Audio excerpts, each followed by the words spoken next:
Duncan Keith, what's going on with Duncan Keith? Is he going to be here? He's in quarantine. I think he comes out next Friday. So he'll be here next Friday. So I guess the question would be, he said all summer to get the vaccination. I assume is he vaxxed? Why is he away? What can you tell us, and why did it take so long? Why he's away? He's in quarantine. He'll be here next Friday. I think as we've gone through the world, obviously making the decision for some people is easy and for some people is difficult. So I'm happy that he's going to be part of our team this year, fully vaccinated. What can you tell us about Alex Stalock? Is he going to be here? Alex Stalock, he had COVID before the 56-game season, I think last year in January, and obviously missed part. And then he was cleared. He came, obviously was with us all year on the taxi squad. At the end of the year, we did a physical. Then he went home. He wanted to have additional tests, and through these additional tests, he found out that he maybe has some kind of a heart condition. He's seen a couple of cardiologists. He's looking to get additional opinions. I would say to you right now that based upon where we're at today, I don't anticipate that he'll play hockey this year, but if he does get further opinions, it might change his decision. I talked to his agent yesterday, Ben Hankinson. I've talked to Alex a couple of times in the last week. I know he was ready to, he called me about 2 weeks ago. He was all excited about coming to camp and pushing for a job, and then over the last 2 weeks has got some opinions different than the opinions that he had previously, so he's looking for additional information before he decides to play. Does this mean then that you can look for another older goaltender as opposed to leave Skinner where he is in the minors? If not really. Obviously you've got Skinner played really good last year. He's 23 years of age. I thought obviously Konovalov has played. We signed him, turned him pro. He's played, in the KHL. It's a men's league. I thought he played really good the other night in the rookie game. So as we speak today, no, I'm not looking to do anything. Maybe a week or two. I don't know. Things might change, but right now, no. Ken, over on the other side. Bigger picture question, and then I'll get to some hockey. We all know the public health situation in Alberta right now. What's the organization doing in terms of dealing with Alberta Health to just ensure that as the situation evolves, the plans you have in place for opening the building and having fans and everything is all up to date and remains safe? Well, Ryan, obviously, our organization works really closely with the Alberta government and the Alberta health officials, the local health officials. Obviously, extra close, I guess. We hosted the bubble a year ago, and obviously made the decision to have the bubble here. It's a decision that's made, with the government, with the health officials, also with our team. Made a decision that anybody that comes to our rink must be fully vaccinated, or if you're not vaccinated, you must have a negative COVID test within 72 hours of the game. When you're in the game or at the rink, when the game's going on, it's mandatory to wear masks. The only time you can take the mask off, obviously, is to eat or drink. I think obviously the feeling is that we're being as conservative as we possibly can, and in conjunction with a lot of different governments and health officials. Quick follow-up on that, if I can. As the situation evolves in Alberta, do you have any indication that the standards for being inside this building will change moving forward as the situation evolves, or you feel like this will be the setup moving forward? Well, I'm only one part of the, certainly myself, Bob Nicholson, Dr. Naidu, who obviously works very closely with, being the doctor. I know he's also involved, he's with the NHL doctors. I know he talks on a regular basis to the NFL doctors. So there's lots of people that would be involved, government, health officials. So there's lots of people. So I really don't have an answer for you. I think as you go, nobody really knows where, what it's going to look like a month from now. I think everybody hoping it's going to get better, but certainly it's something that you monitor on a regular basis and make decisions accordingly. Okay, quick hockey question, if I may. On Zach Hyman, of all of the qualities that he brings, when you evaluate your team from last year, which of those qualities do you think your lineup is most needing an injection of that he'll bring? Ryan, when I said this to the players this morning, when the season was over last year, and I've done it for 20 years, I have exit meetings with all the players, individual meetings with all the players, and I would say that, the younger players, it's my opportunity to, give them some direction as to what I think they need to do over the summertime to come in and develop as players and where they sit. And, when I meet with the core group, the leaders, the veteran guys that have been around the team, it's their opportunity to tell me, the managers, we're heading into the off season, things that they think that we need to make our team better. And then I go from there and I sit with my scouts and my top people and the head coach and go through the same process. And I would say to you, Zach, bring it to Zach Hyman. We wanted to get. I think he brings lots of things. Number one, he's a top 6 NHL forward, so we're deeper. You're adding another NHL forward. Top 6, top 9 for sure. Obviously in Toronto, he went up and down the roster. He can play left wing. He can play right wing. Loves to get in on the forecheck. He's going to bring a forecheck dimension. Works extremely hard. 200 feet. So you're going to have a 200-foot player. Likes to go to the blue paint. You need people. You need people to go to the blue paint. So I think he's going to bring lots of different dimensions, versatility, depth, to try to make us a better, bigger, deeper team up front.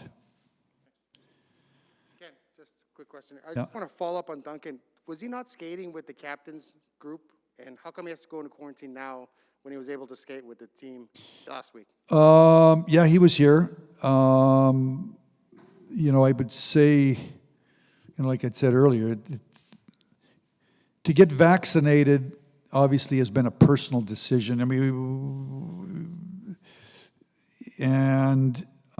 It's been an easy decision for some, and it's been a difficult decision for some. It was a difficult decision for Duncan. But ultimately, as he weighed all the information, and I think, if you look, and I don't know the numbers because I'm just a general manager, but I think if you look in July, I heard talk that there was, 80, 90 NHL players not vaccinated in the summertime. I believe that's true. I believe that's true. Bill Daly, we had a Board of Governor meeting yesterday, which I was on, and Bill Daly said that, it's going to be single-digit players that are unvaccinated as we head into the season. So basically, Duncan would be in that 70, 80, 90 players that it was a difficult decision for him, and eventually made the decision to get vaccinated. So he's now in quarantine. He'll be here next Friday. I'm personally, happy that he made the decision to get quarantined so that he could be, if you're unvaccinated, you can still be part of the team, but certainly I know it was a difficult decision. I spent lots of time with him last week. I know that he talked to lots of people. I know he talked to his teammates and eventually made the decision to get vaccinated. So he's in quarantine. Again, he'll be here next week. And will your team be 100% vaccinated, or are there still guys that may not be vaccinated? The team? Yeah, your team. As we speak today, when the season starts, I would anticipate that we'll have one player that's unvaccinated. Talked to him a few times. Not sure where he's at. I got to talk to him here in the next day or so. But I would anticipate that possibly one player would be unvaccinated. Now, I guess the question a lot of people have is that every other employee that works for the Oilers has to be double vaccinated, but the players don't. I guess, is that just the way it works with the? Well, I mean, certainly there's the NHL and the NHLPA. Obviously, have talked about this. I know that there's. I'm reading, there's a team or two out there that have made a decision that unvaccinated players are not welcome at training camp. I have not made that decision as of this time because I think that I think the player is going through a process to decide because it's a difficult decision. So I want to give the person the appropriate time. I'll see where I'm at a week from now or 10 days from now, but we'll see. And just one last follow-up. If a player is not vaccinated and you go to the States, he has to come back in quarantine then? Correct. Okay. Yeah, it's going to make it very difficult. Yeah. Thank you. Ken, just a quick one.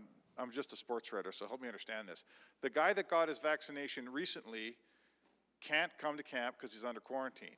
But a guy who's not vaccinated at all can come to camp and skate with the team. That's correct. How does that work? Why don't I get that? I'm not sure why you don't get that. You have to look in the mirror. I can't think for you.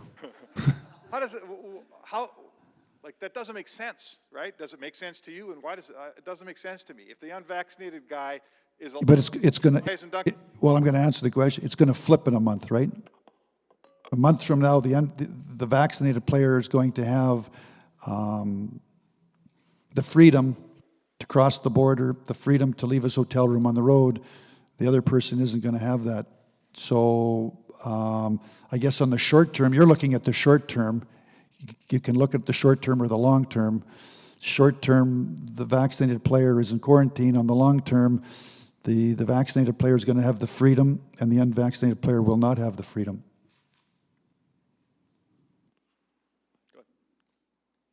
I didn't make the rules. I'm not a health official. I'm just telling you what the government's decided and what the rules are and what the NHL and the NHLPA have decided. And I just know it's a difficult, certainly for, it's a difficult decision for lots of people. Some it was an easy decision. My wife and I couldn't wait to get in there in March and when they went to the 60-year-olds and get vaccinated, but it's not an easy decision for everybody.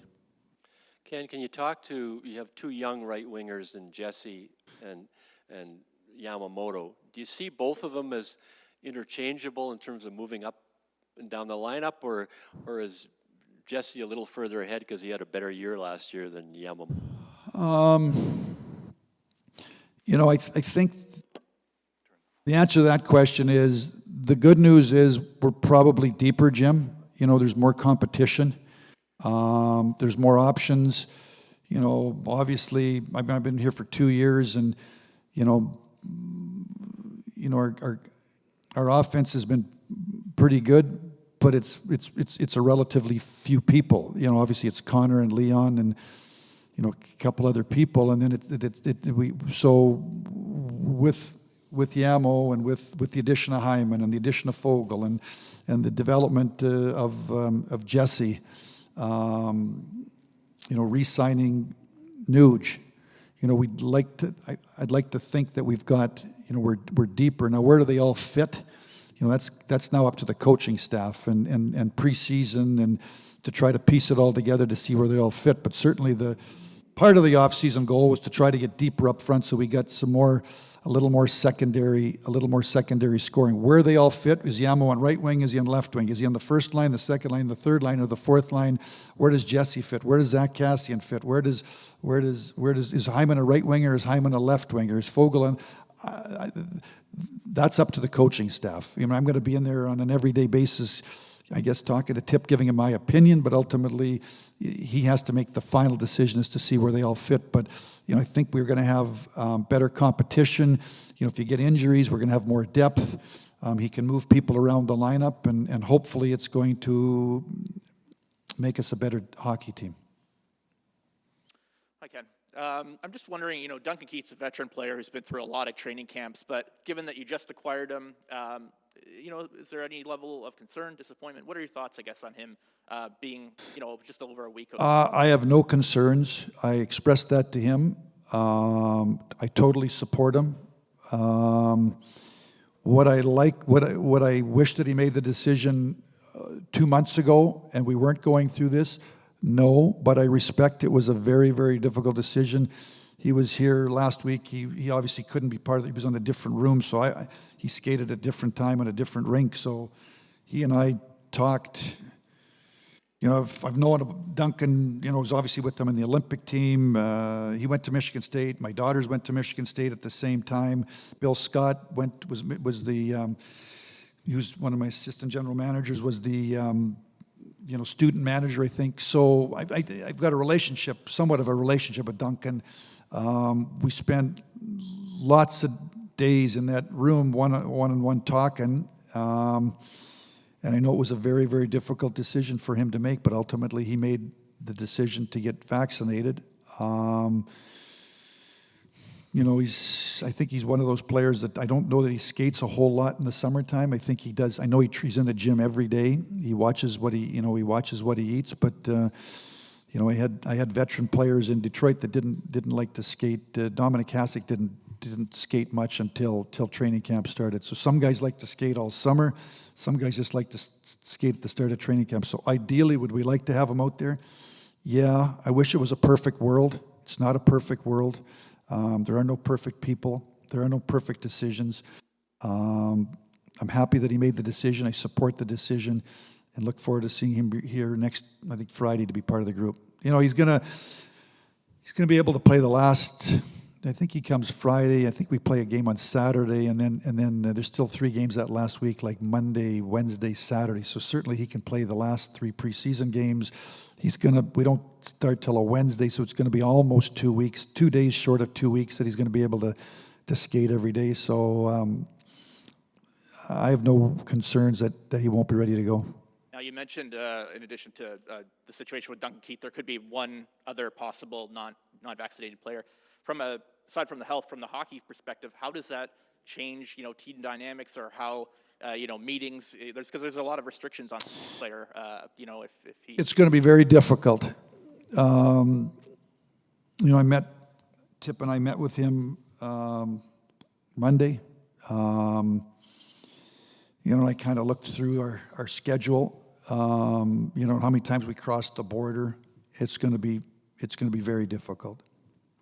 And lastly, for me, in addition to Keith, Cody Ceci, you really altered. Evan Bouchard now is going to be a full-timer. You've really altered the defense. What do you make of that group heading into the season with about half the guys being potentially new? Well, I would say to you, it's obviously a little more established group. Obviously the players that I traded away, Caleb Jones and Ethan Bear. What were they, 23-ish? They were younger players. Re-signing Tyson Barrie, who's 29. I think Cece's 28. Duncan Keith's obviously 37. So it's a more experienced, established group of defensemen. Obviously, we got Bush there as a young guy on the team, 22. But I would say it's probably a more established, experienced group of defensemen. Any more questions? Are you all good? Last question. Okay. Quick one. You said you went through the math of how many games a player would have to miss if he played on your team for 82 games. What is that number? I would say to you, based upon my math, it would probably be around 30 plus. So the quarantine coming back over the border is how many days, Ken? 14. Your world, 14. And then after you're in quarantine for 14 days, are you ready to play the 15th day, or do you have to miss a game? Because, if we're playing good, I don't think you're just going to take somebody out to put that person in. So it's going to be very difficult. Jim? Just have one question about Koskinen. He's taken a lot of heat over the summer because the fans and media as well, and everybody seems to think he didn't play well. You should have gone and got another goaltender. You're bringing back the same guys. Are you concerned does he have the makeup to he doesn't have Mike Smith's makeup where he's all show you guys. Koskinen is much quieter, different sort of goaltender. Are you worried about that at all? Well, obviously I'm not to the degree that, or else I would have probably tried to, been more aggressive and done something. I mean, 2 years ago, Koski, I think he had a .917 saves percentage, over the season, which is, it's above league average. I think, I think with Koski last year, I think he played in the first 12 games. I think he played 11 of the games. So with no preseason games. Again, he came out of quarantine, I think, in time just for day one of training camp. He had like 8 days, no preseason games, and all of a sudden he played 11 out of 12 games. I think he played lots of good games, and then the odd game not so good. And when you have 2 or 3 games that are not so good in a short period, your statistics don't look very good. And then, when Smitty came back, I think Smitty played like 33 or 34 of the last 45 or 46. So Smitty really ran the table, and Koski went in there and played every 4th or 5th game. I thought he did a good job. I remember one night in Ottawa, he was first star. We didn't deserve to win. He was first star, stole the game for us. So, Koski's got the ability to steal games. Certainly, I think he understands he needs to be more consistent. But I also think this year with 8 preseason games, and I think him and Smitty are going to get 2 to 3 games each. We're going to try to get Skinner a game or 2, maybe Konovalov a game. A full 3-week, 21-day training camp. I think that I expect that our guys will be more prepared, more ready to go. I think last year was a difficult season, especially for goalies. And again, for Koski, he wanted to be at home with his family as much as he could. He knew when he come here, his family wasn't going to come here, so he came on the day that he came out of quarantine, the first day of training camp. But again, I think he had 8 days, no preseason games, and he played out 11 out of 12 games. So I think there's going to be he'll have an opportunity to be more prepared.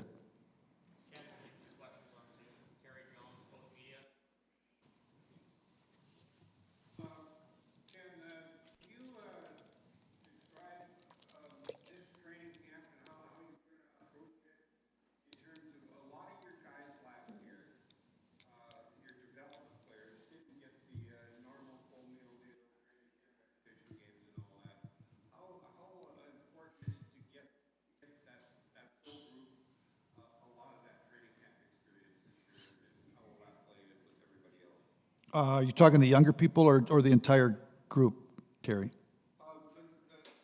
The development people, but that includes some of the people. Okay.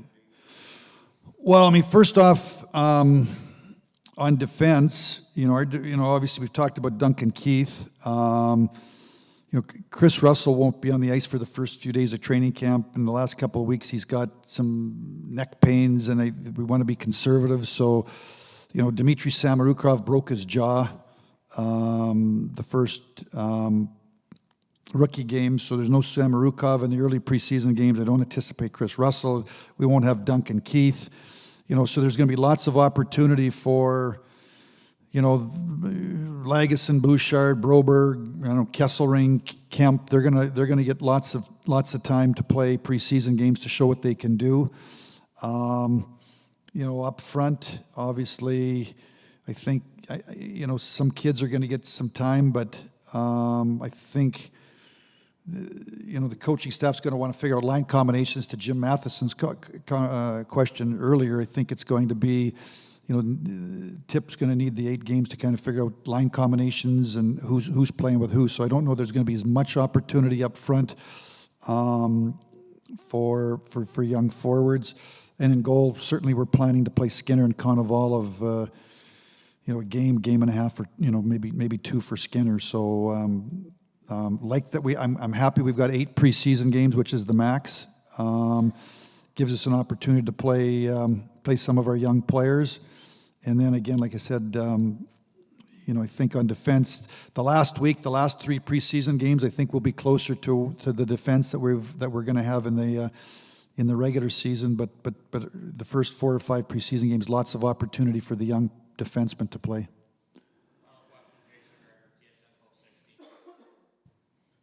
Morning, Ken. Morning.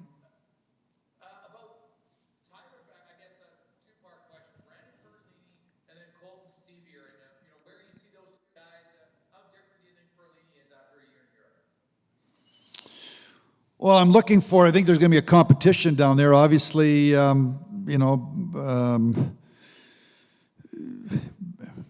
Tyler Benson, Perlini, Colton Sevier, we've invited in on a tryout.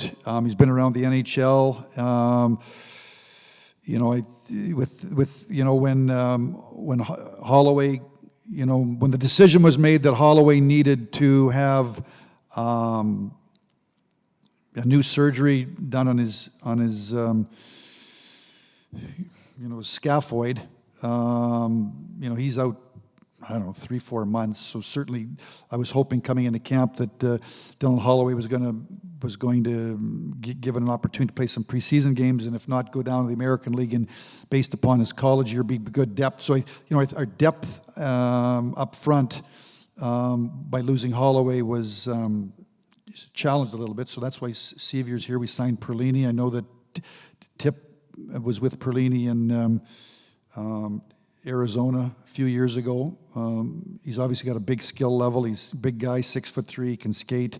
He went to Europe last year, and there's a relationship between the coach and the player. So, I'm anxious to watch preseason games. I think like the fans and like the media is anxious to watch preseason games. I'm anxious to watch this competition play out and see where we're at 3 weeks from now. And I know you like to be very cautious with the young guys. Not Rover here on the bubble. He looked great. That was the bubble. How close do you think he is to push for a spot? As you say, I'm conservative. I would say, Jason, my attitude with young players is you come in and take somebody's job. Certainly if you've got I use the word the guide and record book. You look in the guide and record book, players played in the NHL 5, 6, 7 years, and you can look and, there's analytics, and he's got a resume, and he's played in the league, and if he has a tough camp, there's an expectation that he's going to play at a certain level. With a young player, there is no guide and record book. They've played good in either Europe, college, or junior. This is pro hockey. Come in and take somebody's job. If a young player, I started out a 19-year-old Dylan Larkin in Detroit, came in and put him on the opening day roster, and other than the 1 year after college when I think he played one playoff series, he played 6 games in the American League. Dylan Larkin never played in the American Hockey League. So, I don't do it very often. The better the team is, the deeper the team is, the more difficult it is for young players to make your team. I don't think that's a bad thing. I think it's a good thing. I think it speaks to depth. I think it speaks to, pushing our young players to year round in the on season and off season to push, get stronger, and eventually take somebody's job. So, it's going to be no different with Philip Broberg. He's got to come in here and take somebody's job. And after 8 preseason games, I'll sit with Dave Tippett and Bill Scott, and we'll go through the cap and the 23-man roster and make the decision as to who's on our 23-man roster. But a young player has to come in and push his way onto the team. It's the NHL. We're in my opinion, we're judged on wins and losses, and I don't put players on the team because they got potential. I put players on the team because they've taken somebody's job and they deserve to be on the team. Now, if you're in a rebuilding mode, I might have a bit of a different philosophy, but we're not in a rebuilding mode. We're in a mode that we're trying to, when you look at the core of the team, you look at the age of the team, you look at the moves that were made. I just talked here about, the defense being more experienced, more little older on the back end. Trying to win. We're trying to be the best team that we can be now, and if Philip Broberg can force his way onto the team, great. If not, he'll go to the American League and he'll play a ton, and we'll get him ready.